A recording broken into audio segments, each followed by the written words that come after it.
Hello. आज हम लोग केमिकल काइनेटिक्स के लेक्चर को आगे को पढ़ेंगे। इसमें हम लोगों ने क्या क्या पढ़ना था। जैसे हम लोग पहुंचे थे, हम लोगों ने ऑर्डर और मॉलिक्यूलरिटी में डिफरेंस देखा जो कि काफी ज्यादा इंपॉर्टेंट था। रेट कांस्टेंट देखा कि रेट कांस्टेंट के कैपिटल के से डिनोट कर लो उसको या स्मॉल के से डिनोट कर लो, वो आपकी मर्जी है। बस समझ जाना कॉन्सेप्ट, इससे प्रीवियस वीडियो में काफी ज्यादा इंपॉर्टेंट है। अब देखो हम लोग रेट और रेट कांस्टेंट के इस पे डिफरेंस को देखेंगे कि रेट किसे कहते हैं और रेट कांस्टेंट किसे कहते हैं। तो ध्यान से देखना, काफी इंपॉर्टेंट है ये भी। कुछ भी आ सकता है, तभी मैं पूरे चैप्टर को अच्छे से पढ़ा रहा हूँ। देखो रेट कांस्टेंट, रेट क्या होता है हमारा। रेट मैंने बताया, जैसे आप लोग घर से कॉलेज या स्कूल में पढ़ते तो घर से स्कूल या घर से बाजार जा रहे हो, तो मान लिया कि आपके घर से बाजार की डिस्टेंस है 2 किलोमीटर और आप लोग आधे घंटे में पहुंच रहे हो बाजार। तो अगर आप लोग डिस्टेंस 2 किलोमीटर को आधे घंटे से अगर डिवाइड करोगे तो आप लोगों को वहां पर कोई स्पीड मिल जाएगी, मतलब कि आपका रेट मिल जाएगा। तो ऐसे ही केमिकल रिएक्शन में भी हम लोग को रेट निकालने मतलब कि स्पीड निकालने, तो कैसे करके निकालेंगे, वही कॉन्सेप्ट है यहाँ पर को लगाने। छोटा सा कॉन्सेप्ट है लेकिन बहुत इंपॉर्टेंट है। रेट ऑफ रिएक्शन कैसे करके बता सकते हैं हम लोग, चेंज इन कंसेंट्रेशन। जैसे हम लोग कितनी डिस्टेंस ट्रेवल कर रहे थे, चेंज इन डिस्टेंस मतलब कि घर से अगर हम लोग बाजार जा रहे हैं तो चेंज इन डिस्टेंस अपॉन में टाइम टेकन। वैसा ही केमिकल रिएक्शन में कि रिएक्टेंट कंसंट्रेशन किस किस का चेंज होता है, प्रोडक्ट के रिस्पेक्ट में और रिएक्टेंट के रिस्पेक्ट में। रिएक्टेंट हमेशा कम होता है तभी तो प्रोडक्ट बनता है, मतलब कि रिएक्टेंट का कंसंट्रेशन धीरे धीरे घट रहा है और प्रोडक्ट का कंसंट्रेशन धीरे धीरे धीरे धीरे बढ़ रहा है। तो वहां पर को हमारी केमिकल रिएक्शन हो रही है। ये चीजें सब पहले बता रही हैं। तो देखो भाई, चेंज इन कंसंट्रेशन होगा, रिएक्टेंट का भी प्रोडक्ट का भी होगा, दोनों चीज होगी। और हम लोग रिएक्टेंट के केस में माइनस वगैरह यूज करते थे क्योंकि उसकी वैल्यू रेट की वैल्यू माइनस ना आए करके तब जाके। अब देखो रेट जो है हमारा, वो क्या होता है कह रहे हैं, चेंज इन कंसंट्रेशन किसी भी स्पीसीज का। अब रिएक्टेंट हो सकता है, प्रोडक्ट हो सकता है, तब स्पीसीज लिख दिए। क्या क्या लिखते रहे यहाँ पर को, रिएक्टेंट लिखे, प्रोडक्ट जो लिखे, इससे बढ़िया स्पीसीज लिख दो, बात ही खत्म। कि चेंज इन कितना कंसंट्रेशन में चेंज आ रहा है, बढ़ रहा है कि घट रहा है कंसंट्रेशन, अपॉन में टाइम टेकन, उसको क्या बोल देंगे हम लोग, रेट, किसी भी केमिकल रिएक्शन के लिए। और रेट कांस्टेंट क्या होता है, देखो भाई, ये देखो हमने सपोज करा कि कोई रिएक्शन है हमारी, R gives to capital B. Reaction कुछ भी सपोज कर लो, कुछ भी, वट एवर, मैंने दुनिया भर के पहले भी बता रखे हैं एग्जाम्पल उसे, अब इसमें भी देखो। तो रेट ऑफ अ रिएक्शन में कैसे बताऊंगा, यहाँ पर को छोटा आर जो कि रेट है वो डायरेक्टली प्रोपोर्शनल होगा रिएक्टेंट के कंसंट्रेशन और उसकी पावर एक्स है। यहाँ पर को एक्स एक्सपेरिमेंटली डिटरमाइन वैल्यू है जिसको हम लोग ऑर्डर ऑफ अ रिएक्शन कहते हैं। ऑर्डर और मॉलिक्यूलरिटी में मैंने पहले से डिफरेंस और उनको समझा रखे आप लोगों को, उसको आप लोगों को नोट भी करना है और पढ़ना भी है घर में, तब जाके समझ में आएगा। अपने लिए कॉपी बना लेना घर में। अब एक्स यहाँ पर को हमारा ऑर्डर ऑफ रिएक्शन है। अब जो छोटा आर है हमारा रेट है, वो इक्वल हो जाएगा के क्या हमारा रेट कांस्टेंट है जिसको स्पेसिफिक रेट कांस्टेंट भी कहते हैं। अब यहाँ पर को बड़ा के यूज करो, छोटा के यूज करो या कुछ और सिंबल यूज करो, आपकी मर्जी है, लेकिन ज्यादातर इसको कैपिटल के से ही दिखाते हैं। अब देखो यहाँ भी कैपिटल के होना चाहिए, लेकिन बाई मिस्टेक मैंने जब बनाया छोटा के लिख दिया है, इसको आप लोग नेग्लेक्ट करना है, ठीक है, बड़ा के ही होगा यहाँ पर को। और अब देखो किसके डायरेक्ट रेट हमारा किसके इक्वल है, कैपिटल के जो कि स्पेसिफिक रेट कांस्टेंट है, क्योंकि डायरेक्टली प्रोपोर्शनल है ना। अगर इस साइन को हटाऊंगा तो डायरेक्टली प्रोपोर्शनल को हटाऊंगा तो यहाँ कैपिटल के आएगा जो कि रेट कांस्टेंट है हमारा। तो वो किसके बराबर हो रहा है, हमारे रिएक्टेंट के कंसंट्रेशन। हमारा रेट हमेशा रिएक्टेंट के कंसंट्रेशन पे डिपेंड कर रहा था, उसी के साथ बढ़ रहा या घट रहा था, तो उसकी जगह कैपिटल के लगा दिया rate constant, specific rate constant. और कैपिटल आर जो कंसंट्रेशन ऑफ रिएक्टेंट है उसकी power x, x order of reaction है। तो रिएक्टेंट की कंसंट्रेशन बढ़ रही है घट रही है वो अलग बात है, वो नहीं देखेंगे यहाँ पर को। तो अगर इसकी वैल्यू 1 हो जाएगी, बोल रहा है इस पूरे टर्म की, ये रिएक्टेंट का कंसंट्रेशन पूरा 1 हो जाएगा, तो रेट जो है हमारा, रेट लॉ के अकॉर्डिंग छोटा आर जो है रेट ऑफ रिएक्शन, वो इक्वल हो जाएगा कैपिटल के। और कैपिटल के क्या है हमारा, स्पेसिफिक रेट कांस्टेंट। तो स्पेसिफिक रेट कांस्टेंट या रेट कांस्टेंट को हम लोग कैसे बोल सकते हैं कि वो बराबर होता है हमारा रेट ऑफ अ रिएक्शन के, जब हमारा रिएक्टेंट की कंसंट्रेशन किसी भी रिएक्शन में 1 होगी। तो इतना समझ में आ गया। अब देखो अगली चीज हम लोग यहाँ पर देखेंगे, मूव कर देता हूँ यहाँ पर को नेक्स्ट पार्ट की तरफ। देखो भाई, इसको थोड़ा प्रीवियस कर लेता हूँ, ठीक है, यहाँ ध्यान देना। इस डेफिनेशन को आप पढ़ोगे तो आप समझ में आ जाएगा, ठीक है, ऊपर के दोनों पॉइंट। अब देखो रेट पे अगर हम लोग आते हैं दोबारा से, रेट क्या होता है हमारा, दूसरा डिफरेंस देखो, और भी डिफरेंस हो सकते हैं, जरूरी नहीं है यही हो, आप लोग और भी डिफरेंस देख सकते हैं बुक्स में या जो भी आप लोग के पास सोर्सेस है। रेट ऑफ रिएक्शन क्या होता है हमारा, डिपेंड करता है कंसंट्रेशन ऑफ रिएक्टेंट पे। रेट ऑफ रिएक्शन डिपेंड करता है कंसंट्रेशन ऑफ रिएक्टेंट पे, आप लोगों को पता ही है डायरेक्टली प्रोपोर्शनल है।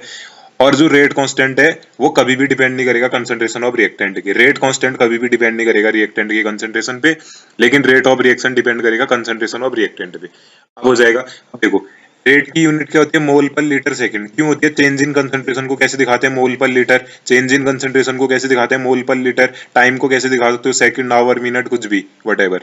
तो किसी भी रिएक्शन के लिए क्या होगा? यूनिट ऑफ अ रेट क्या होगा? मोल पर लीटर सेकंड। और रेट कांस्टेंट की यूनिट क्या होगी बोल रहे हैं? चेंज इन ऑर्डर के साथ चेंज होती रहेगी रेट कांस्टेंट की वैल्यू, जो हम लोगों ने प्रीवियस वीडियो में देखा था कि फर्स्ट ऑर्डर के लिए क्या आती है, सेकंड के लिए क्या आती है, थर्ड के लिए क्या आती है। तो देखो भाई, इतना हो जाएगा डिफरेंस। अब देखो, अब देखना भाई यहाँ पर को क्या चीज होगी। देखो भाई, अब अगली चीज हम लोग यहाँ पर को देखते हैं। देखना, मोस्ट इंपोर्टेंट है जीरोथ ऑर्डर रिएक्शन, मतलब कि जीरो ऑर्डर रिएक्शन कब होगी हमारी। तो देखते हैं हम लोग जीरो ऑर्डर रिएक्शन क्या होगी। ध्यान से समझना, फिर नोट भी करते रहना बाद में, अभी पहले ध्यान से सुन लो। ऐसी सारी केमिकल रिएक्शन जहां पर को हमारा रेट डिपेंड करेगा zero concentration power of reactant के, उसको क्या बोलेंगे? Zero order reaction. हमने पहले भी देखा था, लेकिन पहले हम लोगों ने उतना अच्छे से नहीं देखा था, खाली शॉर्ट में देखा था। तो देखो, ऐसी सारी केमिकल रिएक्शन जहां rate of a reaction depend करेगा रिएक्टेंट की, rate of a reaction depend करते हैं हमारा रिएक्टेंट की कंसंट्रेशन के। यहाँ देखो भाई, यहाँ देखो, ये देखो, ये देखो, rate of a reaction depend करते हैं रिएक्टेंट की कंसंट्रेशन पे। लेकिन अगर रिएक्टेंट की कंसंट्रेशन जीरो पावर पे डिपेंड करेगा तो उसको क्या बोलेंगे? Zero order reaction. क्योंकि ऑर्डर यहाँ पर को जीरो है ना भाई, जीरो दिख रहे हैं, जीरो जीरो। तो इसी को क्या बोलेंगे हम लोग, और क्या बोल सकते हैं? अब ध्यान से पढ़ना है इसको, तब समझ में आएगा। इन अदर वर्ड्स क्या बोल सकते हैं हम लोग? ऐसी रिएक्शन जिसमें रेट डिपेंड करेगा ही नहीं। अब देखो, रेट डिपेंड करेगा ही नहीं रिएक्टेंट की कंसंट्रेशन पे, उसको भी क्या बोलेंगे हम लोग? Zero order reaction. कुछ भी बोल लो, वट एवर, तुम्हारी मर्जी है, ऊपर वाला बोलो, नीचे वाला बोलो, या और भी डेफिनेशन होंगी, और भी बोलो, कुछ भी बोलो, तुम बोलो, मैं बोलूं, कुछ भी बोलूं, सब सेम है। ये दो डेफिनेशन थे, और डेफिनेशन भी हो सकती है। देखो भाई, रिएक्टेंट गिव्स टू प्रोडक्ट हो जाएगा, छोटा आर क्या है? रेट ऑफ अ रिएक्शन है। अब हम लोग क्या बोलते थे कि rate of a reaction is directly proportional to बड़े आर की, बड़ा आर क्या है यहाँ पर को? रिएक्टेंट की कंसंट्रेशन। क्योंकि कंसंट्रेशन को ब्रैकेट में लिखते थे, माइनस भी यूज कर सकते हैं, लेकिन अभी हम लोग यहाँ रेट ऑफ अ रिएक्शन देख नहीं रहे, मतलब कि rate of formation, rate of disappearance नहीं देख रहे, तब नहीं लिखे। ठीक है, अब देखो, रिएक्टेंट की कंसंट्रेशन जीरो, इसका मतलब किसी की भी वैल्यू जीरो तो वन।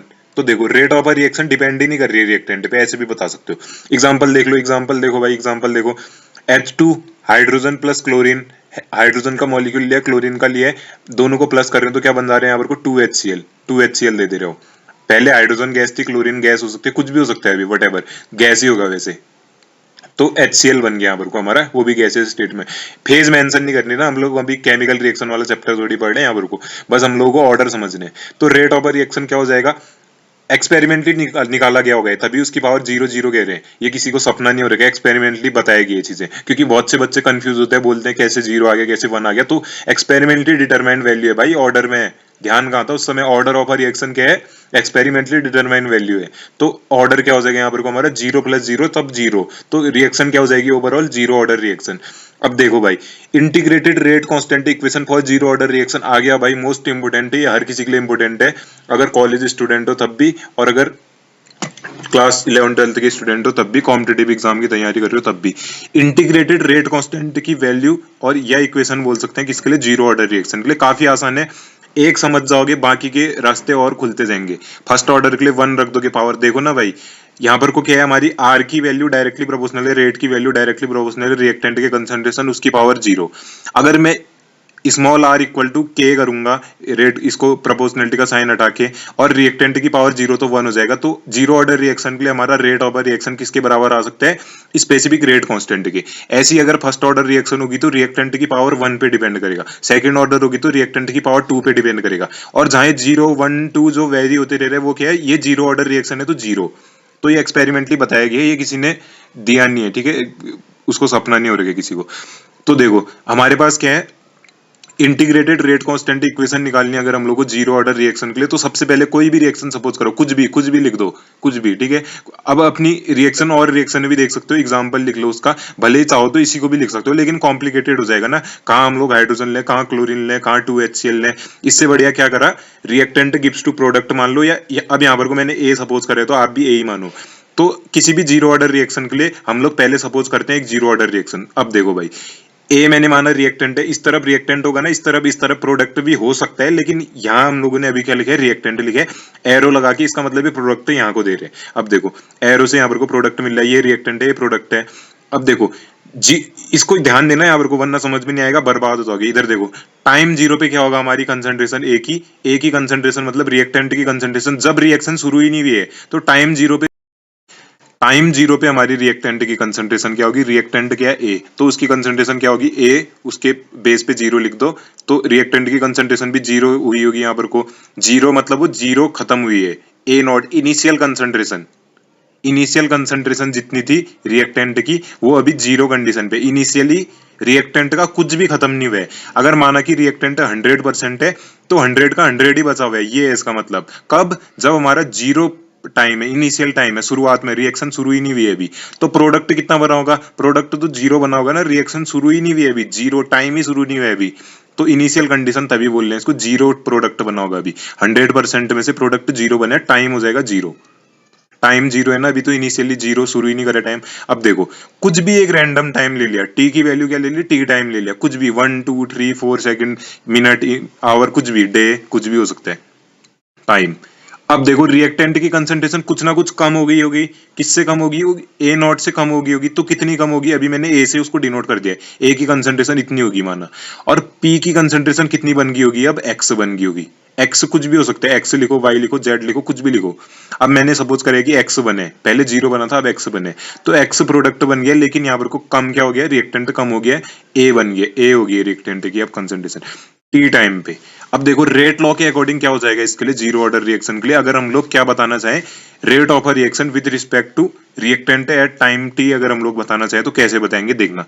रिएक्टेंट के लिए मैंने 50 बार बता रखे, देखो कैसे बताते हैं, माइनस का डी ए अपॉन में डी टी, मतलब कि देखो, डी ए अपॉन में डी टी लिया है, इसका मतलब ये कौन सा रेट है, कौन सा रेट है भाई, इंस्टेंटेनियस रेट है। माइनस का डी, माइनस क्यों लिया है, क्योंकि रिएक्टेंट की कंसंट्रेशन कम हो रही है ना, देखो यहाँ पर को 100% था पहले, माना हम लोगों ने 100% रिएक्टेंट है, अब कितना बचा मानो, 80% बच गया मानो, तो यहाँ पर को कितना बना है, पहले तो जीरो बना होगा, अब कितना बन गया होगा प्रोडक्ट, 20, 100 में से 20 गया, तभी तो 80 बचा ना रिएक्टेंट, ध्यान से समझना, पहले रिएक्टेंट 100 था, अब 80 बचा, तो प्रोडक्ट कितना बचा होगा, बना होगा 100 माइनस 80 20, और रिएक्टेंट कितना बचा होगा 80, वो मैं बता रहा हूँ आप लोगों को। तो देखो, तो अगर मैं change in concentration of reactant निकालूंगा तो कैसे निकालूंगा, ए माइनस ए नॉट करके निकालूंगा, तो ए की वैल्यू मैं कितनी बोल रहा हूँ, सपोज कर रहा हूँ, कुछ भी हो सकती है, 80 ले रहा हूँ मैं, 80 माइनस 100 तो माइनस 20, तो माइनस में तो वैल्यू आ ही नहीं सकती ना चेंज इन कंसंट्रेशन की, तब माइनस लेते हैं। अब आया समझ में, देखो, माइनस का d change in concentration of A upon में डी टी हो जाएगा इतना, directly proportional to A naught, directly proportional to A naught, कितना चेंज इन कंसंट्रेशन हुआ है रिएक्टेंट के कितने टाइम में, वो डायरेक्टली प्रोपोर्शनल है कितना कंसंट्रेशन हम लोगों ने ले रखा है रिएक्टेंट का जीरो टाइम पीरियड पे, कितना इनिशियली उसका कंसंट्रेशन था। अब देखो भाई, ग्राफ देखना, ये देखो, ये हमारा रिएक्टेंट का स्लोप, रिएक्टेंट की क्या है, कर्व, यहाँ पर कोई रिएक्टेंट की एक्सिस, रिएक्टेंट वाली इस तरफ है, रिएक्टेंट की कंसंट्रेशन की इस तरफ टाइम की है, टाइम की। अब देखो, अगर मैं ऐसे करके यहाँ पर को बताऊं, कंसंट्रेशन ऑफ रिएक्टेंट यहाँ पर को ए नॉट समय में कंसंट्रेशन ऑफ रिएक्टेंट हाईएस्ट होगी ना, अब धीरे धीरे टाइम बढ़ रहा है, तो रिएक्टेंट की कंसंट्रेशन भी घट रही है, तब ऐसा ग्राफ आया है, और ये हम लोगों ने के नॉट की वैल्यू निकाल रखी है स्लोप वगैरह लगा के, तो ये ग्राफ याद कर लेना। अब देखो भाई, half life for zero order reaction काफी इंपोर्टेंट है। देखो, अगर एक ऑर्डर को समझ जाते हो ना, फर्स्ट ऑर्डर वैसे समझ में आ जाएगा, सेकंड वैसे समझ में आ जाएगा, थर्ड वैसे समझ में आ जाएगा, तो half life for zero order reaction कैसे निकालेंगे, क्या होता है देखना, ऐसा टाइम पीरियड, ऐसा टाइम किसी भी रिएक्शन के लिए, किसी भी रिएक्शन के लिए, जीरो रिएक्शन के लिए नहीं, जीरो ऑर्डर के लिए नहीं, फर्स्ट ऑर्डर सेकंड ऑर्डर किसी के लिए भी, ऐसा टाइम पीरियड रिएक्शन का जब क्या हो, रिएक्टेंट की कंसंट्रेशन आधी हो जाए उसकी इनिशियल कंसंट्रेशन की, उसको क्या बोलेंगे, उस रिएक्शन का हाफ लाइफ। तो जीरो ऑर्डर रिएक्शन की बात कर रहे हैं, तो ऐसा टाइम पीरियड जब रिएक्टेंट की कंसंट्रेशन हाफ हो जाए उसकी इनिशियल कंसंट्रेशन की, उसको क्या बोलेंगे, half life for zero order reaction, क्योंकि हम लोग यहाँ जीरो ऑर्डर की बात कर रहे हैं। फर्स्ट ऑर्डर होता तो फर्स्ट ऑर्डर रिएक्शन में जब हमारा रिएक्टेंट का कंसंट्रेशन हाफ हो जाए इनिशियल कंसंट्रेशन की, उसको क्या बोलते हैं, half life of zero order, half life of first order reaction. तो यहाँ जीरो की बात हो रही है, तो जब जीरो ऑर्डर रिएक्शन।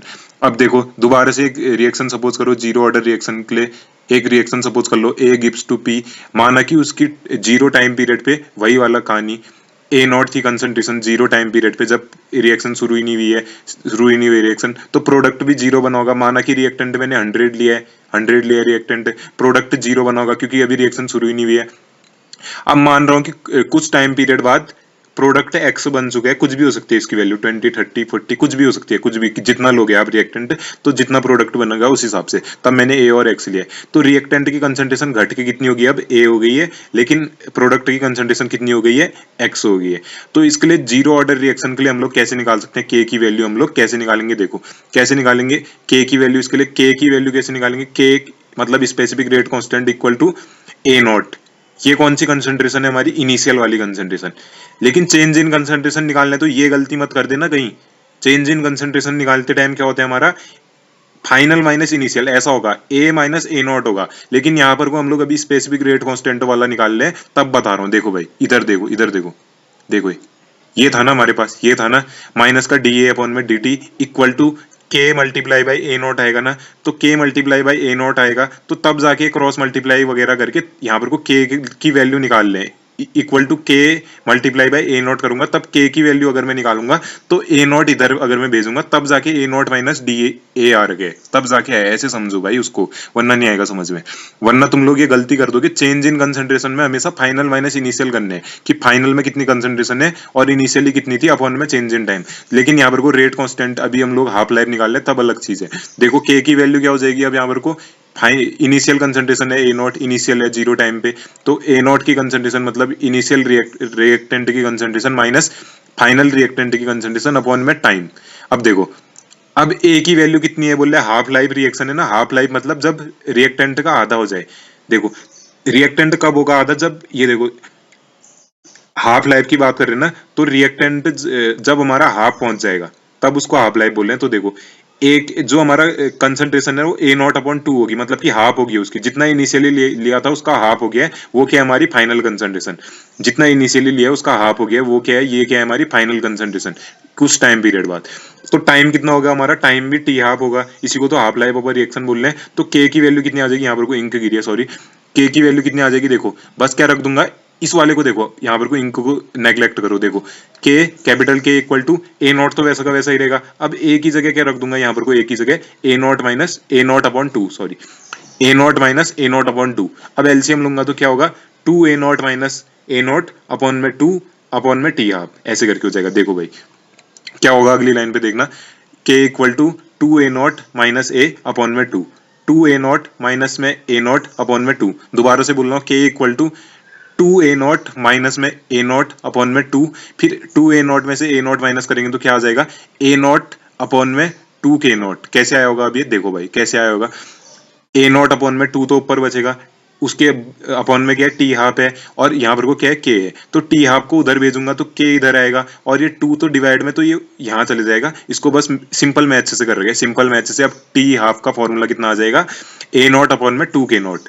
रटना मत बर्बाद हो जाएगी, इसको पूरा पढ़ लो जैसे मैंने बता रखे, पूरा पढ़ लो इसको जैसे मैंने बता रखे। T half equal to A naught upon में टू के नॉट। कैसे होगा, टी हाफ इधर भेजा है, दोबारा बता रहा हूँ, टी हाफ इधर भेजा है, के नॉट के नीचे भेजा है, और क्या कर रखे है A naught, two A naught minus A होगा, एलसीएम लिया है, एलसीएम लिया है, ए नॉट के नीचे टू है, उधर कुछ नहीं है, उधर कुछ नहीं है, यहाँ देख लो भाई उधर कुछ नहीं है, A naught minus A naught upon में टू होगा, तो एलसीएम लूंगा कितना बचेगा, टू कितना बचेगा, two A naught minus A naught upon में टू, फिर two A naught minus A naught, minus ही तो करना है, तुम्हारे पास 2 रुपए थे, एक माइनस कर दिया, कितना बचा 1, तो क्या हो जाएगा ए नॉट अपॉन में टू, ए नॉट अपॉन में टू अपॉन में t half, K equal to, दोबारा सुन लो, के इक्वल टू क्या बचेगा, अब के इक्वल टू लिख भी लो, K equal to A naught upon में टू अपॉन में t half, K equal to A naught upon में टू अपॉन में टी हाफ। फिर टी हाफ की वैल्यू निकालेंगे तो क्रॉस मल्टीप्लाई करे, बस कुछ नहीं करे, मैथ्स लगाइए, पूरा मैथ्स है, ध्यान दे लो भाई, तब जाके होगा। अब आई होप कि आप लोगों को ये समझ में आया होगा, जीरो ऑर्डर समझ में आ गया तो सब समझ में आ गया। केमिकल काइनेटिक्स हमारी धीरे धीरे ऐसी खत्म हो जाएगी, यही था मेन चीज, ये समझ में आ गया तो सब समझ में आ गया। अब आप लोग first order, second order, third order, numericals कुछ भी कर सकते हो। Thank you. अपने दोस्तों के साथ इसको शेयर भी करें।